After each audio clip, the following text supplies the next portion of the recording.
Okay, welcome to the final of the 2019 House debating competitions. I'm sure they have been incredibly competitive and quite intense and very, very close this year. If the final positions leading up to it were incredibly close, in fact there was just 1 point between the leading team and the three other houses. So these were the final positions. And it actually came down to the most wins because Chichester, Fenwick and Ryle were all tied on the same points. So today, for the third, fourth place playoff and debating first, we have got Fenwick versus Ryle. And they were debating the motion that this House would make the... Thank you. This House would make the directors of multinational companies personally liable for environmental abuses committed by their companies in the developing world.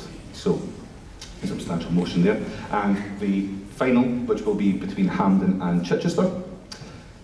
This House believes that the Brexit process suggests the European Union project is doomed. So, very topical there.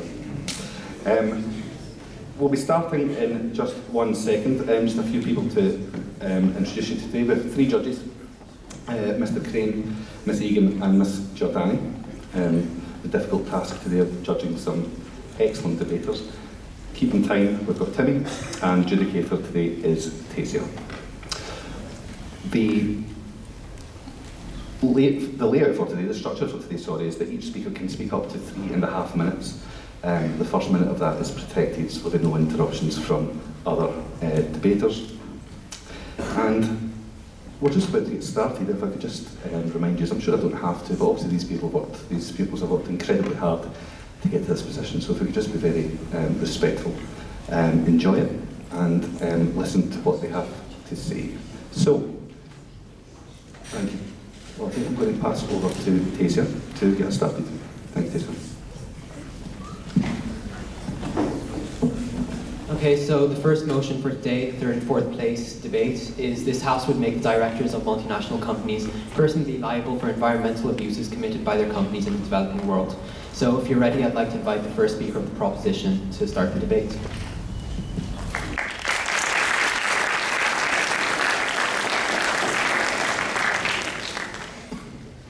In 2010, the British Petroleum Company was responsible for the single most disastrous marine catastrophe ever. It was a display of negligence, which led to the endangerment of over 400 species. Yet, in its aftermath, its CEO Hayward called the amount of oil dispersant relatively tiny in comparison with the very big ocean. 9 years later, the company has still failed to clean up the spill, and Hayward is now the founder of yet another gas company, his financial well-being unscathed.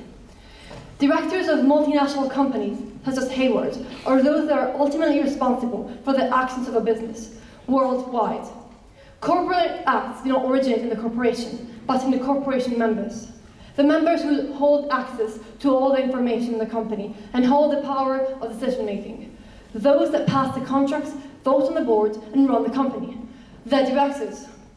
The case that we're making today is that their negligence, caused by a lack of transparency and accountability, often leads to the violation of the environmental laws set by the UN Environment Programme, such as the overt release and spillage of greenhouse gases and toxic chemicals. These violations led to environmental disasters worldwide that still have ramifications today. Why? Because no matter the scale of the disasters, the corporate veil remains, and those behind it, the directors, remain mostly unscathed from their actions. Because of corporate law, such as the USA Company Act of 1973, directors that are unaware of their actions cannot be legally prosecuted. By pleading ignorance, the fees and financial burdens go to the companies, not the directors. And the multi-billion-dollar company will not be majorly affected. And because of the plethora of legal loopholes, many get away nonetheless. So they don't need to consider environmental precautions because they can and will get out. The executive power that they as the CEOs hold has festered into an abuse that, unchecked, is plaguing the developing world. This was the case for South Africa. In the 2000s, an oil company was heavily fined for breaking a myriad of environmental laws. Their abuse continued. Only after the CEO was fined 10 million ZARs that the company finally released its grip, complying with the law. We must reject the idea of moral responsibility of organizations because it lets individuals off the hook. It takes away the incentive for individuals not to again engage in misconduct, and it lets innocent parties suffer. It is impossible to punish a corporation. The punishment inevitably passes through the consumers, employees, and shareholders. Limited liability companies are not affected. In the long run, BP, as my third speaker will highlight, has continued to grow and prosper at the end. The directors are the one in the power. They must carry the blame. Oil attests to that. MEP Wise? You said that negligence is caused by the lack of transparency. However, you cannot deny that it could be caused by lack of knowledge, and legally, you can't charge them. So, do you think this is? We're not talking about what we can do now. We're talking about what we should do. And negligence and the inability to be aware of what's happening in the company is still something that the directors must be held accountable for. Yes? Do you really expect the developers of multinational companies to be able to be aware of every single worker in their every single factory all over the world? The way it works is it's a hierarchy. They hire others to look at it for them, but the others report to the directors. So yes, the directors must be aware of what's going on in the company. They are the ones with the power. They must be made aware of what's happening. Any other UIs? Thank you.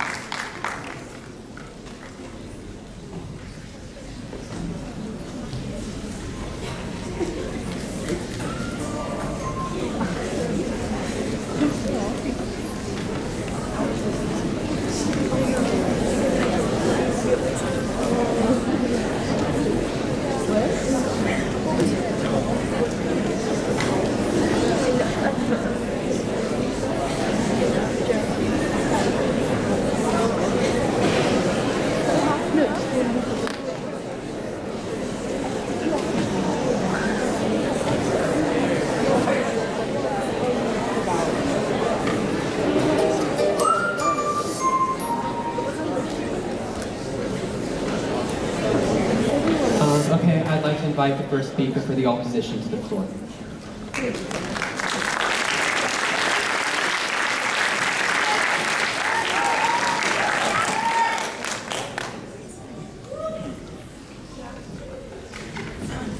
Okay, good afternoon. My name is Jackson Dealey, and today I'll be arguing that we cannot make the directors of multinational companies personally liable for environmental abuses committed by their companies in the developing world.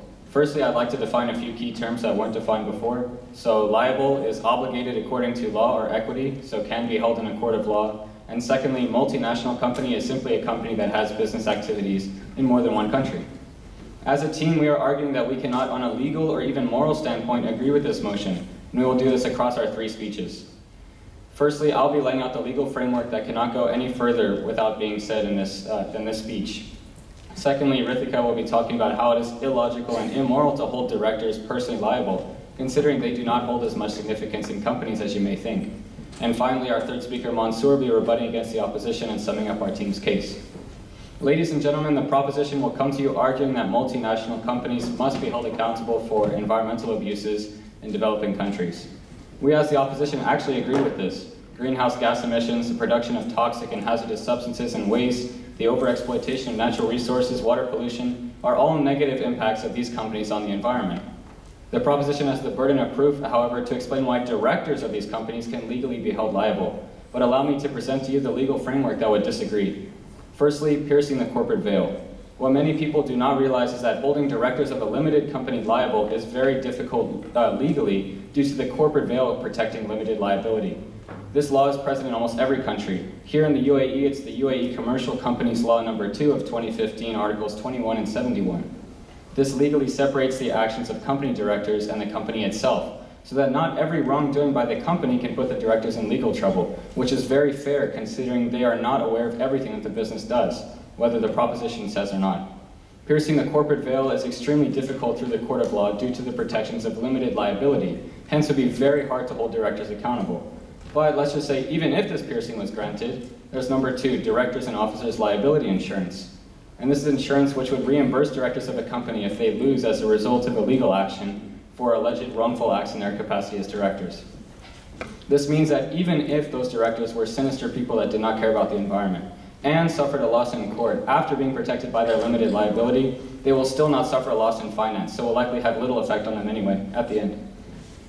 What we are saying is this. We know multinational companies are doing incredible abuses in places like Cameroon and Brazil, for example. The company's actions are having fatal impacts, but it's practically impossible to respond to the directors as the reason for the abuse legally, considering the many stipulations in place. And in response to the proposition, we as the opposition might suggest, instead of overhauling the corporate legal system, to sue the corporation itself, not the directors, or perhaps calling on the governments of developing countries to pass stricter environmental regulations. But simply holding the directors of the companies as legally liable is simply neither practical nor logical. And ladies and gentlemen, this is why we all must agree that we cannot hold directors of multinational companies personally liable for environmental abuses committed by their companies in the developing world. Thank you. Although, as you said, the legal framework allows for the corporate veil to happen, and I just wanted to clarify that they can actually get personally prosecuted under common law. Don't laws change in order to reflect our society? If laws never change, then we would still have horrible policies like slavery and Jim Crow, right? So I believe that if something is morally correct, then we can take leaps and bounds to change the law in order to fit society. It's society that makes the laws, not the laws that make the society. What do you think? I'll just respond really quickly because I'm considering I'm out of time. But the law is there for a reason. It's not just like it's there to stop the proposition from winning the debate. The law is there to protect it's there to protect these directors for many reasons.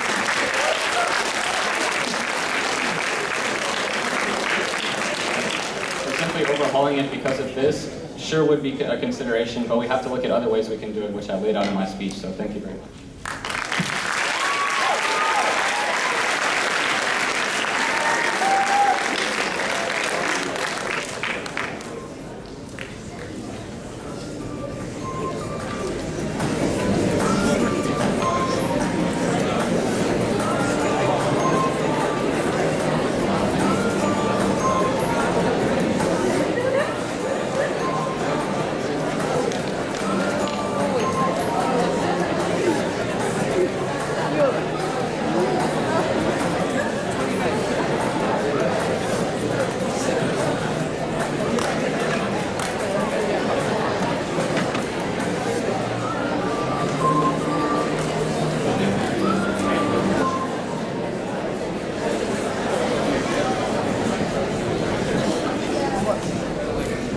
The second speaker, you're already up there, so you can begin. Good afternoon. My name is Ashna and I'm the second speaker for the proposition for the motion this House would make the directors of multinational companies personally liable for environmental abuses committed by their companies in the developing world. We, as a proposition, firmly agree with this motion because of the moral and practical arguments behind it.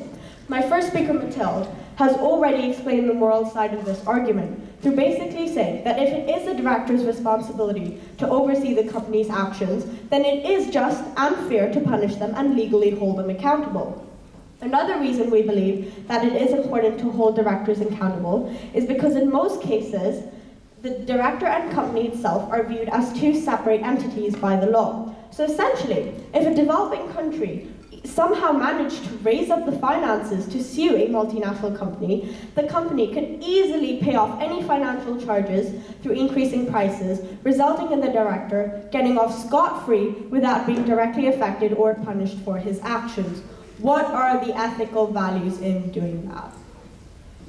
Now, onto the more practical side of the argument.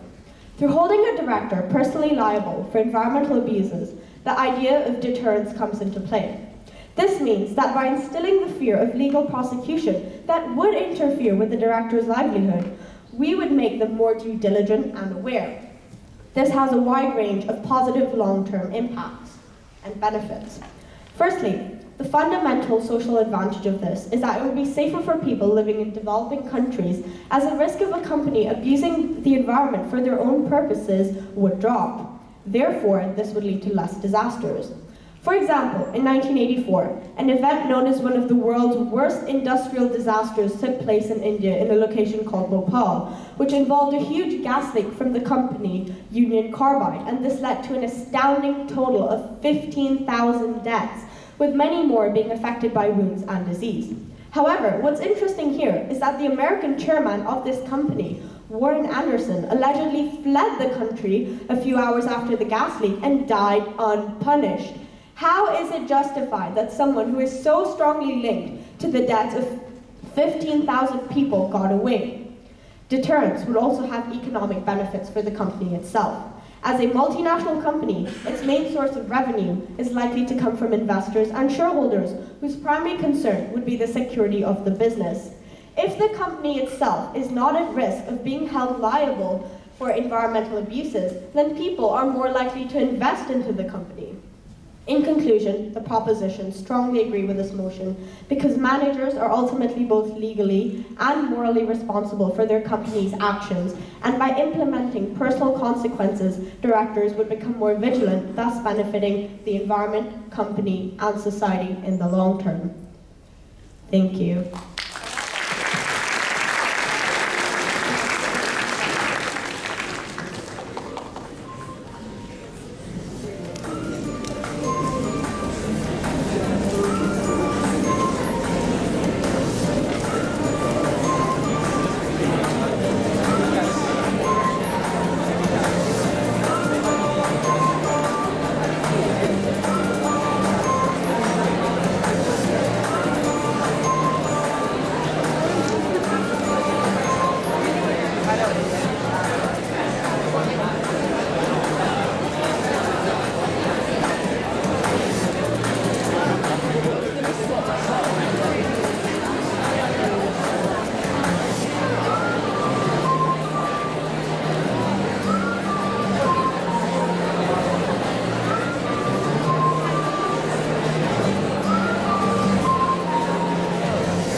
I'd like to invite the second speaker from the opposition.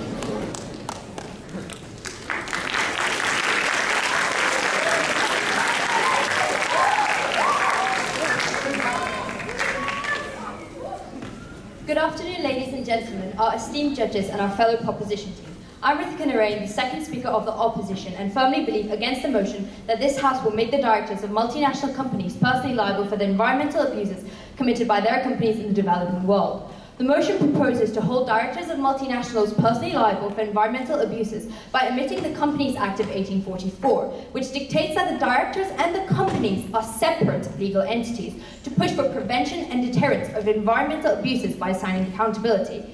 I would like to start off by elaborating the first speaker's points. We propose that corporate liability is far more effective in this capacity. The compensation that a corporation can provide the victims of these crimes is far greater and beneficial than the compensation an individual can provide when personally liable. Now, using Matilda's example, a prime example of this is when Obama's administration managed to get British Petroleum to set up a $20 billion fund, the amount of which can be increased for the economic and environmental costs for the oil spill in the Gulf of Mexico, as stated by The Guardian. Furthermore, if a corporation is sued, then shareholders will be displeased due to a decrease in dividends, and this will likely lead to some form of compensation to the victims to primarily avoid the suit, and will coerce the directors into making more responsible decisions in the future to prevent investors from leaving. Personal liability fails to be a deterrent in the majority of cases because directors may not be financially liable as they're protected by the directors and officers' insurance, as our first speaker stated. One article claims that over 60% of American companies have directors and officers' insurance. This motion begs the question, how ethical is the practical application of this proposal? There are two types of directors, executive and non-executive. Non-executive directors influence the policy making in an advisory capacity and do not hold executive powers. Often they do not have day-to-day involvement in the actions of the company. How is making non-executive directors personally liable for the actions they do not make justifiable?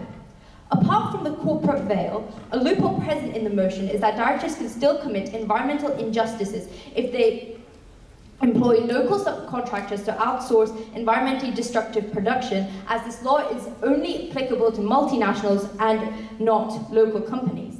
Therefore, the proposition fails to deter environmental abuses. Ultimately, personal liability may also lead to a decline in the quality of the board, as qualified individuals may choose to decline a position on the board to minimize risk.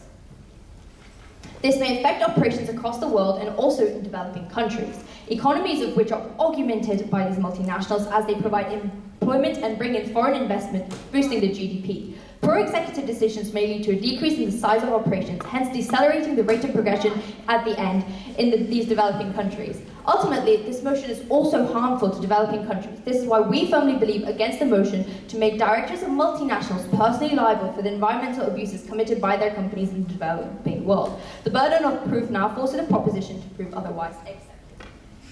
So you've talked about how sort of companies outsource to other smaller companies.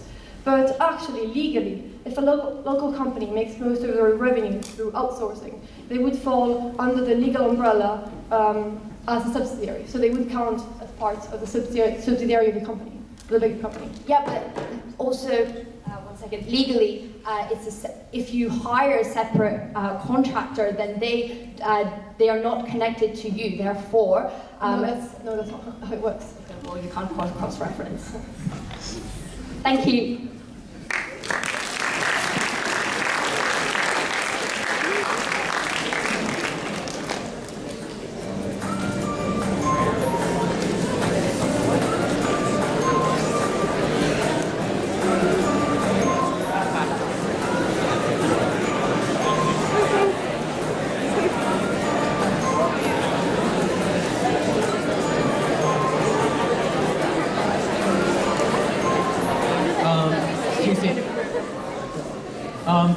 Between the second and third speeches, we take some points from the floor. We don't have time for very many, but if you just put your hand up, one of me and Timmy will come around to you.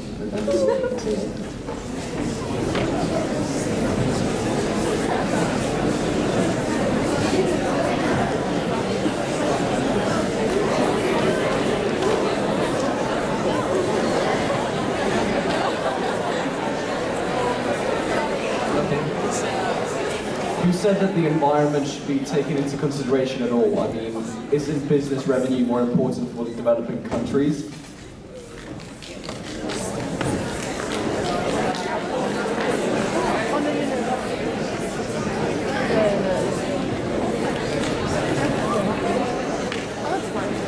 Sorry, can we answer the points from the floor? You have to do that during your speech, but yes, at that point.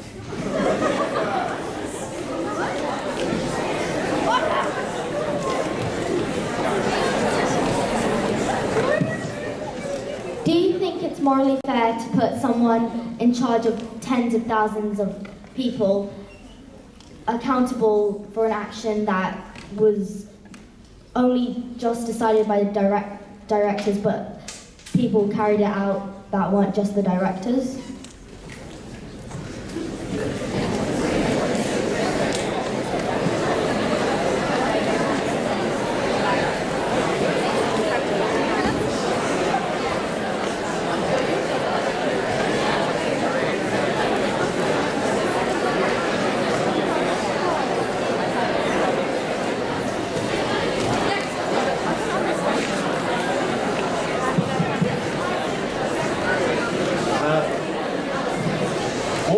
Environmental abuse. At what point does something go from resource usage to abuse?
From what we have seen so far, ladies and gentlemen, when can we truly and honestly say that we have had enough? When the director of BP tells us that the biggest oil spill in history was no big deal? When these directors flee criminal court or when they're legally invincible to their insurance and money? Our world is suffering, and Team Proposition has tried throughout this debate to prove solutions, as well as on both a moral and practical level, prove to you why there should be more done to punish these people, to deter, to serve justice, and to provide a safer world for us all. Moving into the points of clash for this debate, I shall be assessing what was discussed by both sides, and prove to you all why Proposition deserves your support. On the matter of moral value and legality, in our modern society, and even more so the developing world, it is evident that corporations have a massive amount of power. Just 40 years ago, Exxon pulled off the biggest lie in modern history by essentially creating climate skepticism as an idea, when they paid scientists to fake reports about climate change not existing. This has long-lasting impacts in society, even 40 years from when this was made. If corporations have the power to influence public view and even the policy of the United States of America, can we seriously expect tiny developing countries like Nigeria to be able to defend themselves against these people? No, they cannot. As evidenced by the massacre at Ogoniland, where men and women were tortured, raped, and murdered for daring to protest massive ongoing spills in their village. That was 30 years ago. The members of Shell are still denying the act, even when presented to the UN Court for Human Rights. They do so through plausible deniability and pleading ignorance, legal loopholes that the opposition ignores. They do so, these people have blood on their hands and they are not paying for it due to their many legal loopholes existing in the status quo, which the proposition wants to close off. Now, I'd like to address some points from the floor and what the opposition has said. First of all, we cannot blame each individual specifically because each person, as we've said before, it's a hierarchy. And the higher you are in the hierarchy, the more responsibility you have. That is the job of a leader. The job of a leader is to be responsible for what goes on in his or her company and to be able to be personally liable because that's what they do. They're the leader. If something goes wrong in the United States of America, you don't blame the soldier, you blame the president who came up with the policy because the people are simply following the executive orders of the directors who come up with them. It is their job to put in place safety precautions and make sure nothing happens, not the people who are following the orders. They are there to be pawns and to do what they're told, not to come up with a policy that the company is following. So of course it's their responsibility to watch out for what the company does. On the matter of practicality, it's evident that having deterrents in place will make these directors think more carefully about safety precautions. I would just like to mention that, as they have said, we currently have the corporate veil, sure, but under US corporate law, there's nothing technically preventing an individual from being legally prosecuted on a personal level, as long as it can be proven that they were directly involved. However, as we've discussed before, there are many legal loopholes. The proposition agrees with the law, we just want to seal off some little mistakes, which actually cause people to get away unjustly with blood on their hands. Unlike a corporation who can usually absolve themselves of financial burdens through increasing costs or firing employees, humans are human. They feel fear and a desire for safety. By seriously threatening the lives of these people, we ensure that they play by the rules and that they face consequences. This will also have long-term benefits as the increased awareness will result in an incentive for better, more effective safety implementations, better for both the environment as well as providing stockholders with safety and trust in the company, therefore making them more likely to invest, ultimately giving the corporation more money. Yes, please. So you just said it's the corporation committing all these abuses, so why should it be the directors of the corporation and not just sue the corporation itself, which is legal right? Because, as we said, it's impossible for developing nations to sue the corporations, who else will? It is the people who come up with the policy, therefore it is the people who should pay the price. I'll just finish real quick. Businesses are not people and directors are not gods. It is time we hold people accountable for their actions by removing the corporate veil once and for all. Thank you.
teammates the proposition, I'd like to begin this debate by first clearing up some misconceptions about the corporate veil. The corporate veil exists to protect directors from unjust accusations. I'll start off with 3 different types of directors. The first one is someone who orders something illegal, like pouring oil into the ocean, to be done.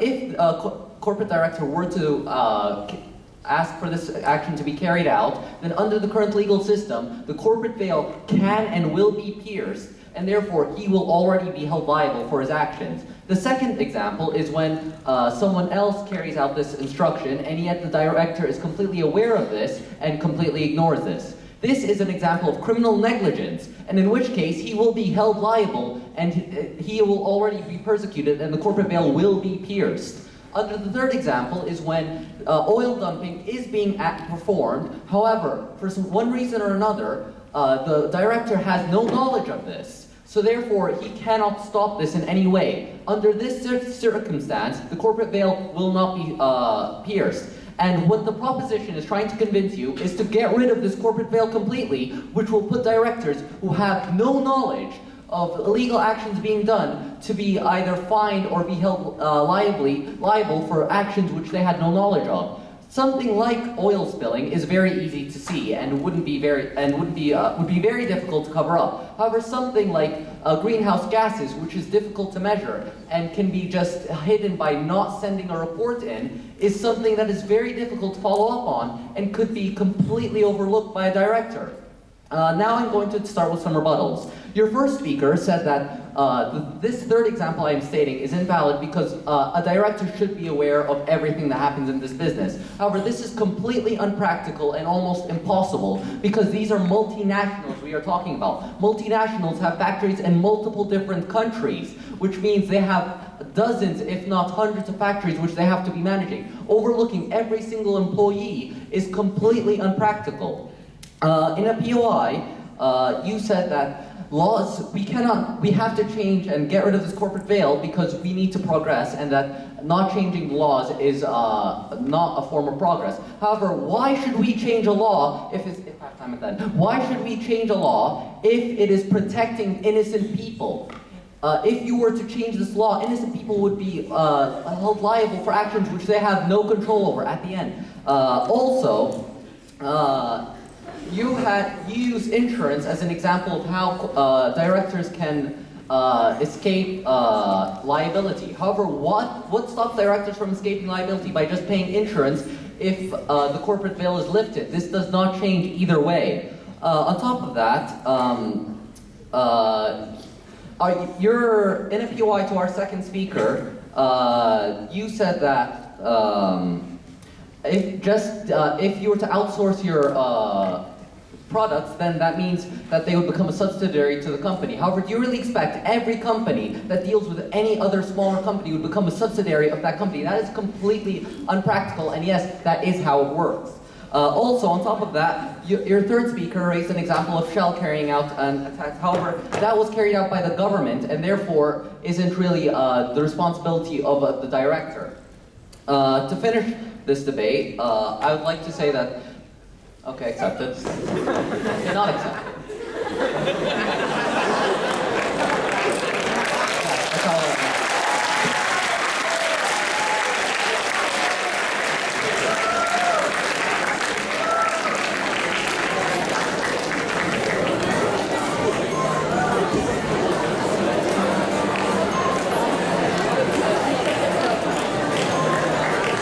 Okay, thank you very much to Fenwick and to Ryle.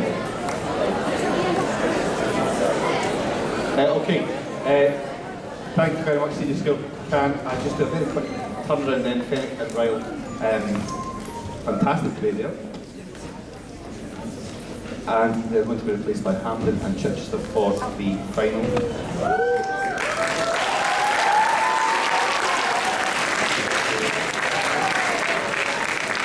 So their motion for debate is that this House believes that the Brexit process suggests the European Union project is doomed.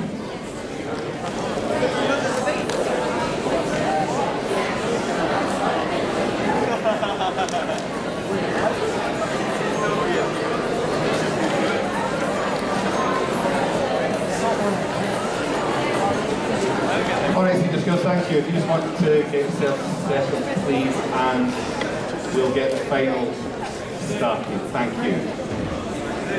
During the last debate, you'll notice that Casey and Timmy opened up the floor after the second speakers. We're doing the same during this debate. So if there's anything that you hear either the first two speakers come up with, that perhaps the third speaker would maybe take into consideration in the summary, please raise your hand and Casey and Timmy will come and find you. But we'll go straight into the final, I think, and I'll pass over to Taser. Thank you very much.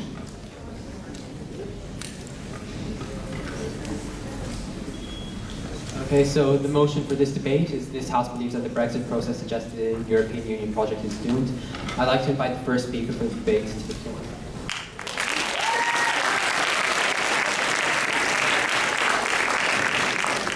The European Union is a child of two world wars, a child raised on tales of horrors of the unleashed by unchecked nationalism, and has worked for over 50 years to keep peace in Europe, the peace which Brexit will demolish. Good afternoon, I am Pranita Gupta, representing as the first speaker for Team Hampden.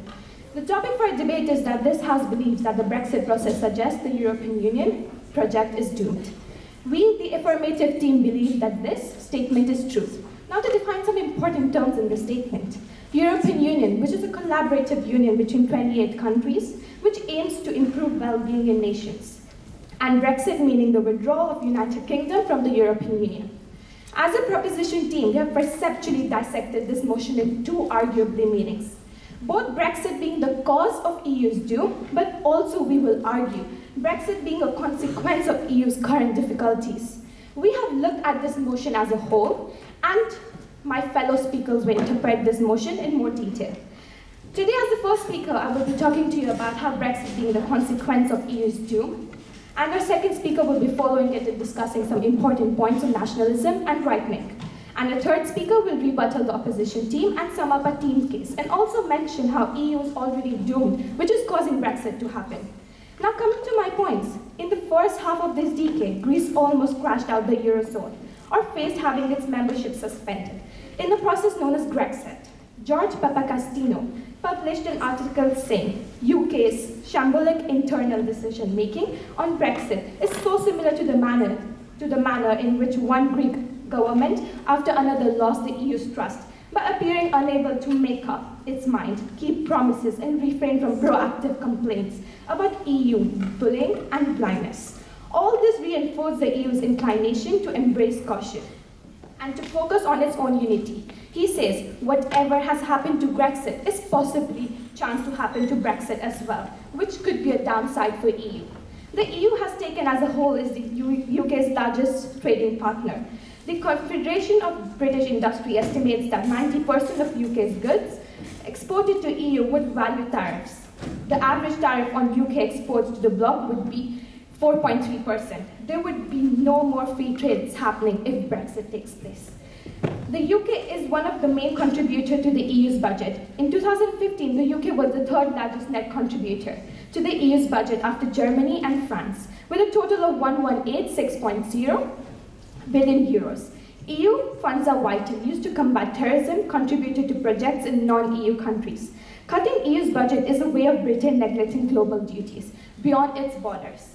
Therefore, we can say if UK exits the European Union, it can lead to a massive drop in economy, which could result in other countries leaving the EU as well, and this can crumble the Union. So, ladies and gentlemen, it was once said by David Cameron, a vote to leave is the gamble of the century, and it would be our children's future on the table if we were to roll the dice. Do you still think Brexit would complement the European Union? Thank you.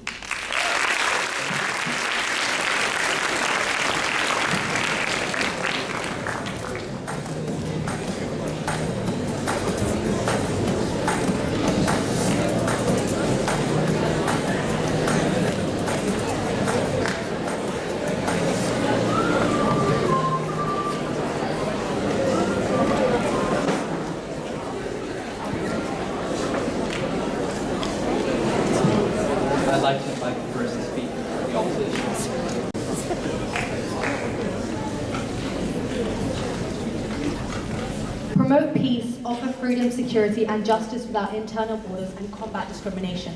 Sounds great, right? That's the European Union. Good afternoon. My name is Neepa Sharif, and I'm the first speaker for the opposition team. And our motion for this debate is that the Brexit process suggests that the European Union project is doomed, and our team strongly opposes the motion. I'd like to clarify, our team does not believe that the European Union is not entirely risk-free due to Brexit, but is not doomed, and I'll expand on this further on in my speech. Within our team, I'll be defining the motion and introducing the worst-case scenario and how that will affect the European Union. And my second speaker, Lotfi, will be talking about the economic impacts of Brexit, and my last speaker, Razan, will sum up our team's points for rebuttal to the proposition, as well as talking about sovereignty. I'd like to begin by defining the motion. The Brexit process is known as the withdrawal of the United Kingdom from the European Union, and the European Union project is known as a group of 28 countries that operate as a cohesive economic and political bloc, trying to promote peace, offer freedom, security, and justice without internal borders, as well as trying to combat social exclusion and discrimination. And the definition of doomed is likely to have an unfortunate and inescapable outcome. As I said earlier on, this is a very harsh definition, and Brexit is unfortunate for the European Union because there are still losses, but not to the extent where it is inescapable and unable to be resolved due to the fact that Brexit is actually a lot of speculation and less solid hard facts. Now, I'd like to talk about the worst-case scenario that could happen to the European Union, and the UK is a no-deal Brexit. The UK will drop out of the EU with no transition period, and the UK will have to follow international trading laws, and British and EU laws will be separated. This will mean several things for the European Union, and one of them is tariffs and borders checks. And because Brexit is mainly speculation, nobody knows what the borders will be like, whether it will be a hard border or borders controlled by technology such as CCTV. The proposition might also mention that delays at the borders due to the no-deal Brexit, but there have actually been a few plans put in place. The Deputy Mayor of Calais in France said that France has been preparing for over a year, at the end please, for a year in case of a no-deal Brexit, and there'll be no delays at the French border. Furthermore, the UK has made a no-deal Brexit contingency plan for leaving the EU with no deal to ease congestion. Air traffic might be another problem, but adding on, the EU has also prepared an emergency plan, so there are no air traffic, even if there are no air traffic rules set in place, and the UK has been clearing up old airfields for lorries to wait at busy ports such as Devonport. The problem of EU citizens living in the UK is also a problem that has arisen due to a no-deal Brexit. But fortunately, the UK has a plan set in place for EU citizens, so there are no threat to, and if there are no threat to the UK, they only have to pay £65, which is the daily minimum wage for an average person in the UK, meaning they can continue to lead their lives in the UK. So now I'd like to ask the proposition, if this is the worst case scenario, how is the European Union doomed?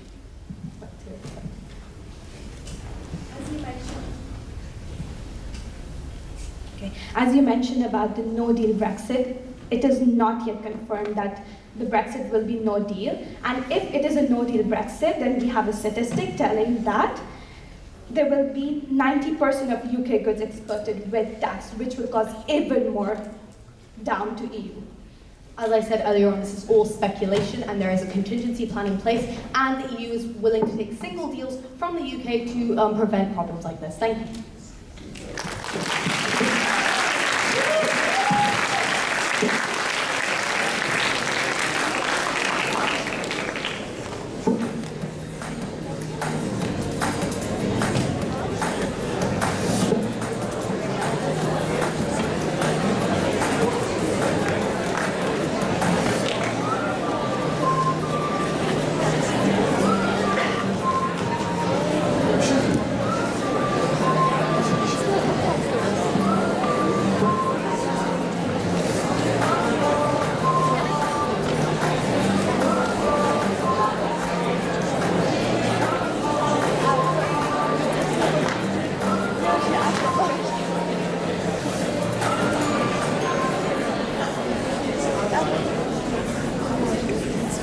I'd like to invite the second speaker for the proposition.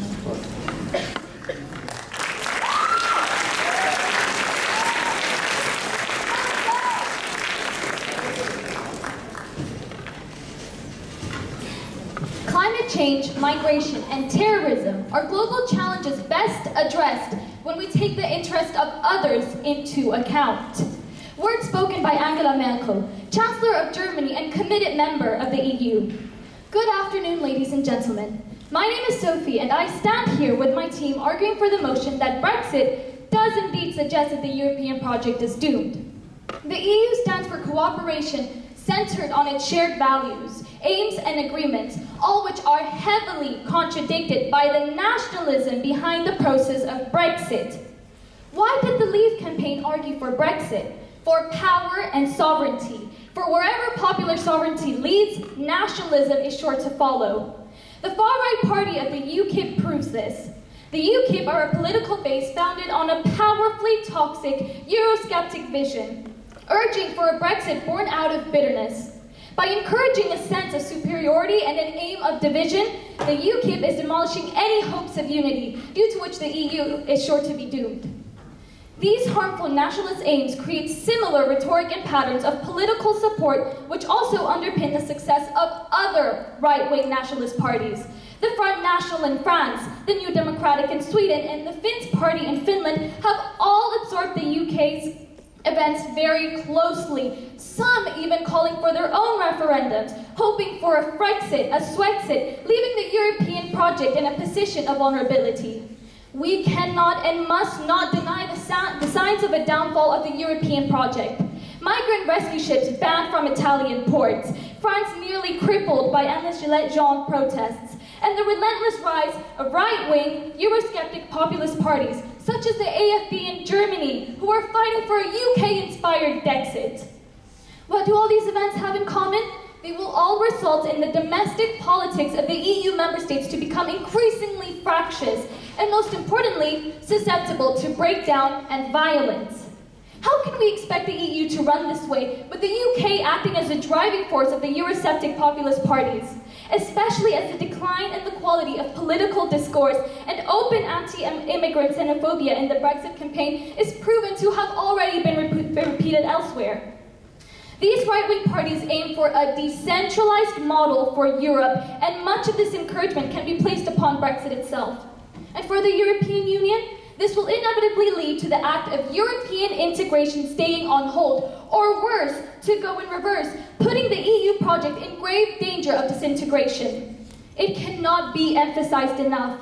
Nationalism has been the scourge of European history. With the boost of Brexit votes promoting far-right nationalism, one should not underestimate its threat in European politics today. Ladies and gentlemen, the UK may be the first country to leave the EU, but it may not be the last. Europe's new nationalism is here to stay, and we have the British referendum to thank for that.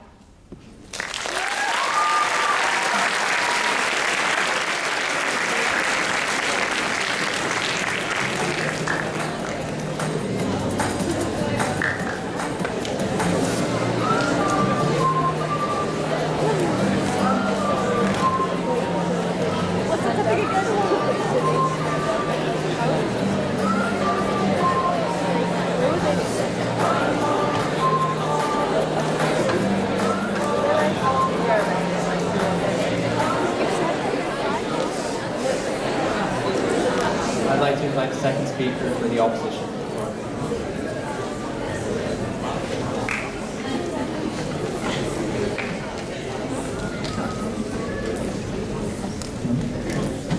Hi, I'm Lotfi and I'm the second speaker for the opposition team, and we of course strongly oppose and disagree with the motion that states that this House believes the Brexit process suggests that the European Union project is doomed.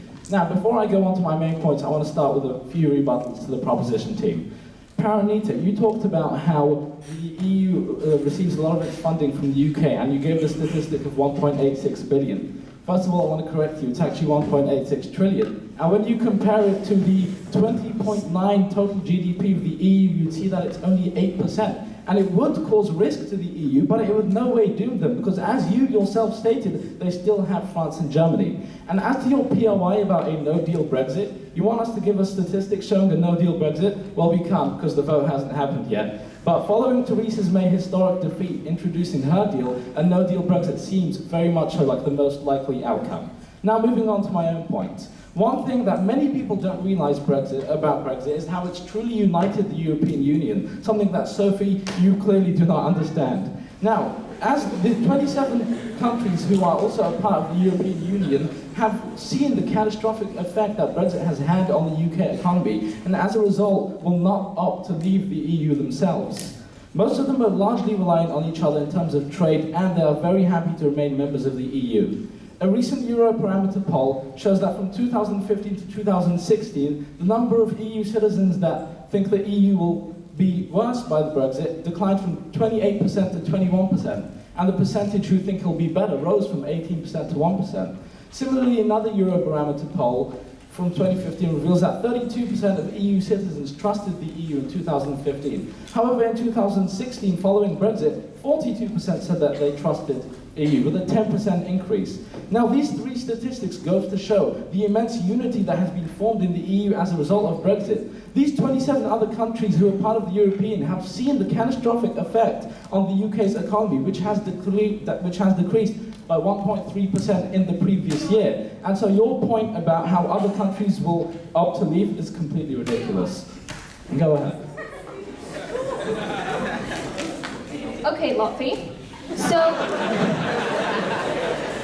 now, you have, first of all, you stated about that Germany can cover these funds. Now, I'm sure you were made aware, yes you did, now I'm sure you were made aware by my point that Germany's rising AfD party, which hasn't been present since World War II, has started to come on the rise again. How do you respond to that? And do you think they'll be willing to pay for the funds when they want to get Okay, so take a seat, please.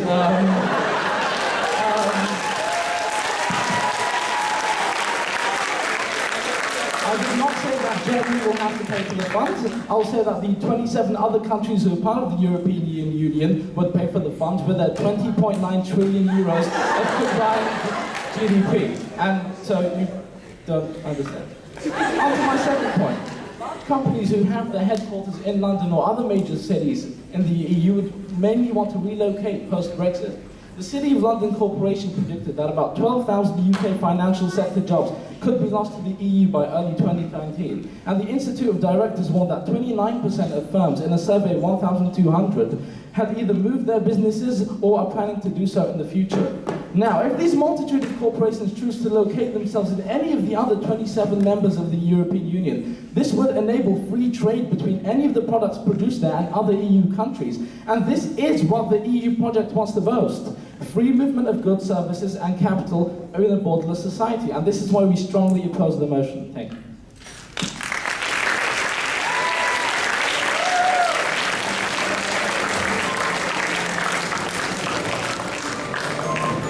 Okay. We'll be trying point from the floor again.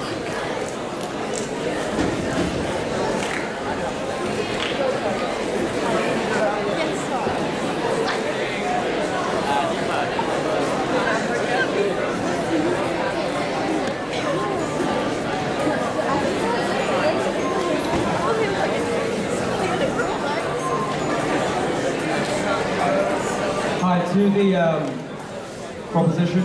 Hampden, you said that the AfD, the Swedish Democrats and other rising right-wing populist parties across Europe could come into power and potentially carry out things like Brexit. But I'd just like to remind you that the Front National 2 years ago lost their presidential election, which clearly shows the support that many people still do have for the European project.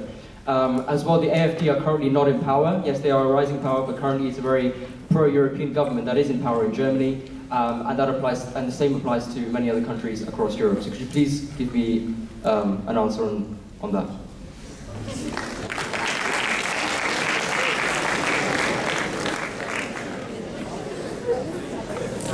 What about the fact that the United Kingdom, when they first joined the EU, decided to keep the pound and their own currency and remain kind of 1 foot in the door when joining the EU, which shows that Brexit could be an isolated incident?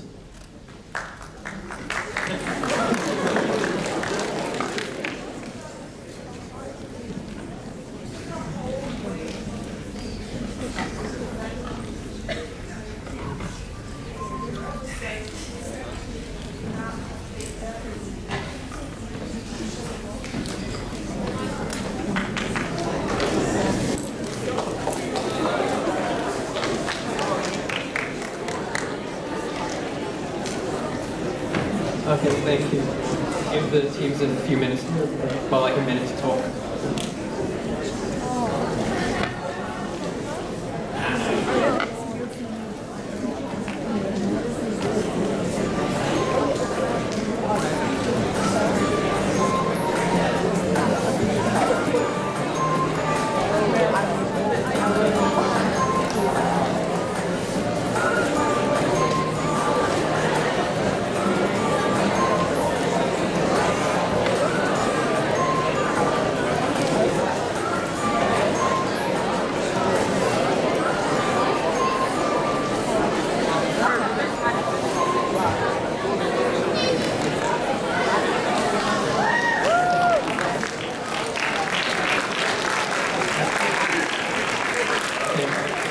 speaker for the proposition is Ken. Good afternoon, my esteemed adjudicators and worthy opposition. My name is Larev, and I'm the final speaker of the proposition team representing Hampden. Firstly, I would like to quickly summarize what my teammates have said. Our first speaker has explained the economic losses the EU will suffer through, such as the EU will lose a staggering 16%, not 8.8%, as the second speaker of the opposition has explained, of their collective GDP. And that would leave the EU's entire economy smaller than the US's. And our first speaker has explained how 2008's Brexit effects can be emulated through Brexit. Our second speaker has explained the consequences of Brexit, which resulted in the heightened uprisings of right-wing nationalist parties, urging other EU countries to leave as well. Now I would like to rebut my opponents further. I would respectfully like to start by saying that the opposition has failed to answer an important question. What possible motive did the UK have to leave the European Union? The reason of the decline, the reason of establishing the EU was to enhance diplomatic cohesion between states. But Brexit has voided that false promise. To answer the first speaker's question, Brexit suggests that the EU's naive utopian ideology was doomed from the very start, but by not prioritizing, acknowledging, understanding individuality. A further fact that the opposition has failed to acknowledge is that each and every member state has their own unique political and cultural agenda. Each country has the desire to further their own state's interests on an international scale. The world of international relations is a fierce competition, where each country, not continent, wants to dominate. But the EU concept completely contradicts this. But the Brexit notion highlights to other countries that they too can be free from the shackles of Brussels, resulting in member states pursuing their own agendas and desires to gain back full control of their governments. The opposition may argue that the desire to leave the EU is fraught with difficulties and hence not worth pursuing. But a basic understanding of economics would dictate that the priority of these countries is to remain fiscally strong. Take Germany, who is of the stance that if the euro fails, decline, and it will, the entire European Union would fail as a whole. Germany also believes that the shared euro currency is holding them back from making full profits on their domestically produced goods. This can also be shown to decline from a Forbes article, which has stated that Germany's personal currency could appreciate by some 30%, further dooming the EU by losing its two star contributors and driving its GDP down even more. But no matter how Brexit ends up being decided, its indisputable knock-on effect for the European Union is going to be huge. A precedent has been set among Eurosceptic nationalists who are frothing at the mouth of the idea of independence from Tusk. And even if the British ultimately end up making a big mess, we respectfully say to the opposition, there is no denying the fact that the first domino to dismantle the European Union has indeed already declined, fallen. Thank you.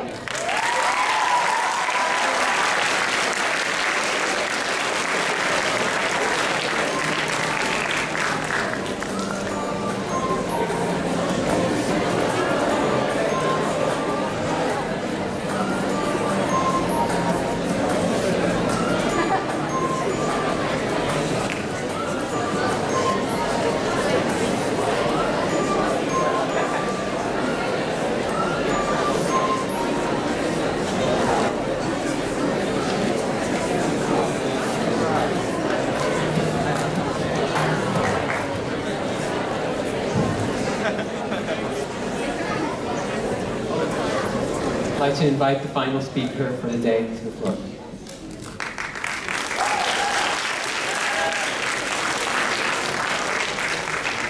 Hello, my name is Suzanne, and I'm the third speaker for the motion that this House believes that the Brexit process suggests that the EU project is doomed, which we strongly oppose.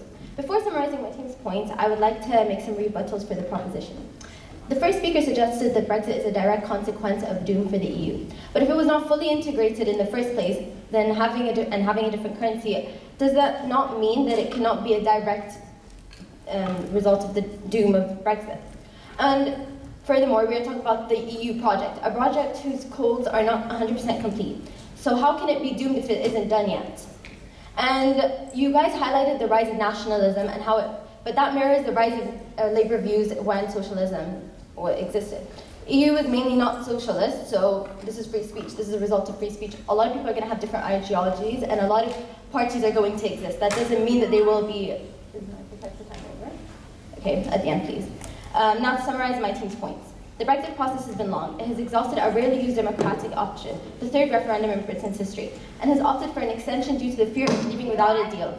And this fear of leaving the EU, at the end, please, and falling into abyss with an uncertain outcome is shown in the Million People's March and over the 5 million people that have signed a petition against leaving. To say that this proves that the European Union project is doomed would frankly be an excessive over-exaggeration, since it is clear that the realer Brexit becomes, the more serious the uncertainty becomes evident and the opposition increases. However, it does hint that there is a clear discontent with the project holding judicial and economic sovereignty, as you guys have clearly mentioned, at a time where nationalism is popular. And the second speaker is correct in saying that nationalism was a cause of Brexit, but it was with a very narrow win, and to look at an alternative referendum such as Denmark, it lost, and they chose to remain. And while there are things that need to be worked on, the project is clearly not doomed since its aim of promoting peace has not failed, and within the time the EU has existed, there has not been a major war since its establishment. The Brexit process has also been very successful in reducing chances of other countries feeling that it will be easy to leave, and the EU was firm in its stance against offering an alternative deal, showing that if it was doomed, it would have been easier to negotiate with and obtain other deals. This is essential in recognizing that the Brexit process has been strenuous and hence enhancing the power of the European Union as being a respected and not easily left trading bloc.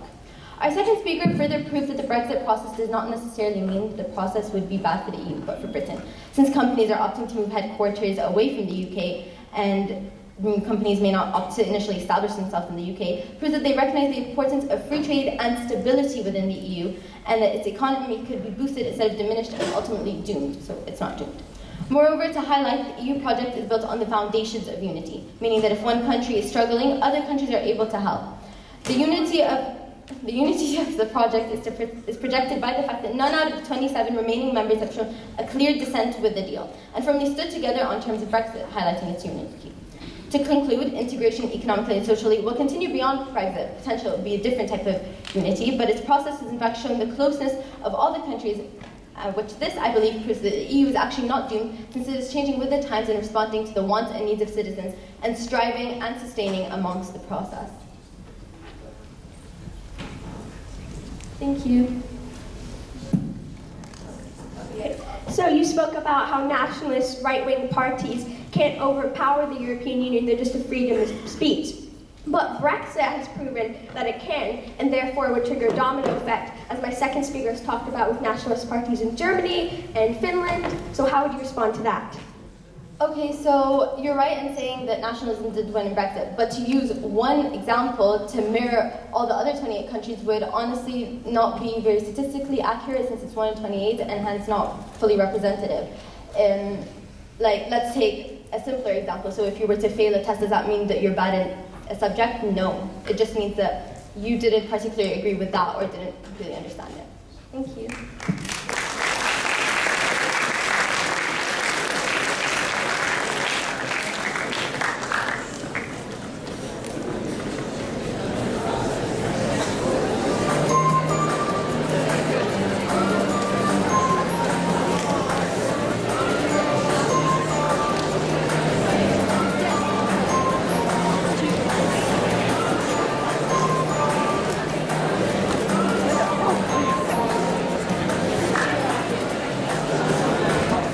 Okay, senior scholars, thank you very much. The judges are just having their own little debate over there, I think.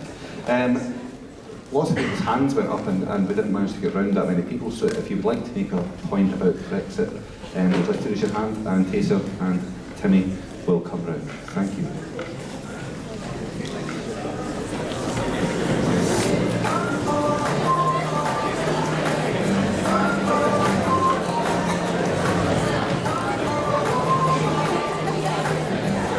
Does this work?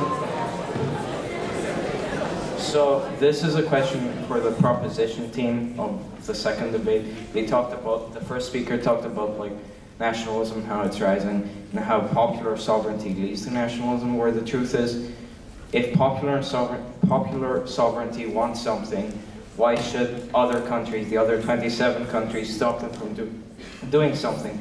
Why should the European Union stop a country to exit if they wish to exist? By the way, you can respond to this.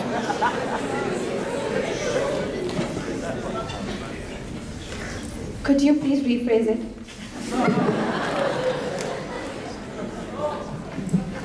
Well, again, as I said, you talked about popular sovereignty leading to nationalism.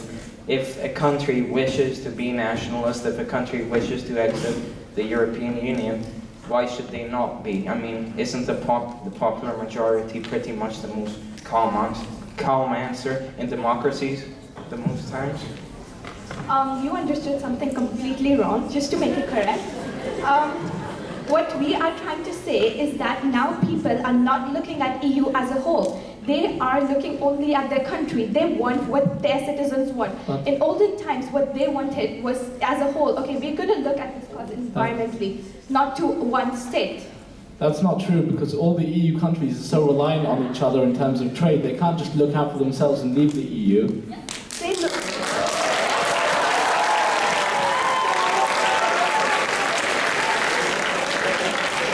Okay, thank you very much. Unfortunately, I'm going to have to cut that short because the judges have made their decisions. So I'm just going to invite Mr. Crane, Ms. Egan and Ms. Giordani onto the stage.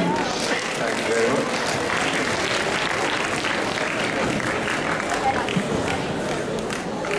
Right, good afternoon, everybody. And first of all, what a refreshingly articulate debate this afternoon. Some absolutely incredible arguments, very convincing points, and an extremely well-organised competition with the advantage of two extremely topical and interesting themes. So first of all, I would just like you all, please, to give a huge round of applause to Mr. Jeffrey and the English department.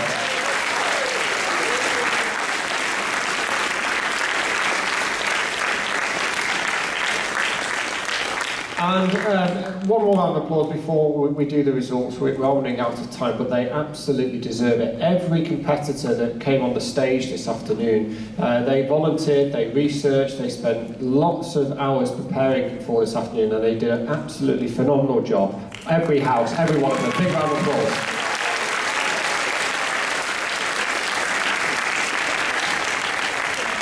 Right, without further ado, the bit that we're all waiting for, the results. Right, just before we announce the results, we'd just like to mention the best speaker in each of the rounds. So for Ryle versus Fenwick, there was some excellent debating, but we were all in agreement. Jackson Dealey, you were full house. Brilliant.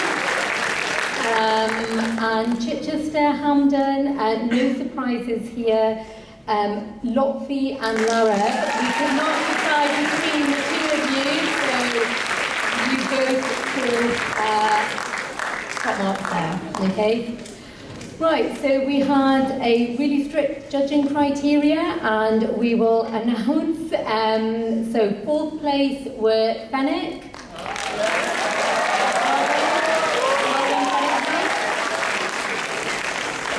Third place, Ryle.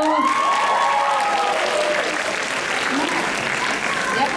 And fifth place with 41 points out of the maximum, can't remember because my math is not very good. Well done to Chichester.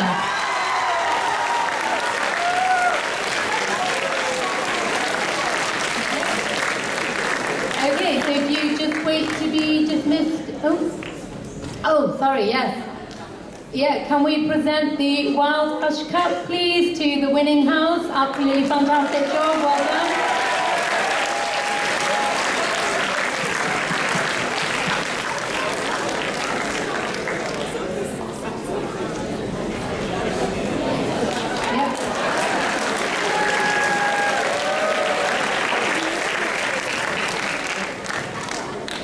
If all the debaters in today's final could come up onto the stage so we can get, and the timekeepers, please, you did a fantastic job, guys, yeah?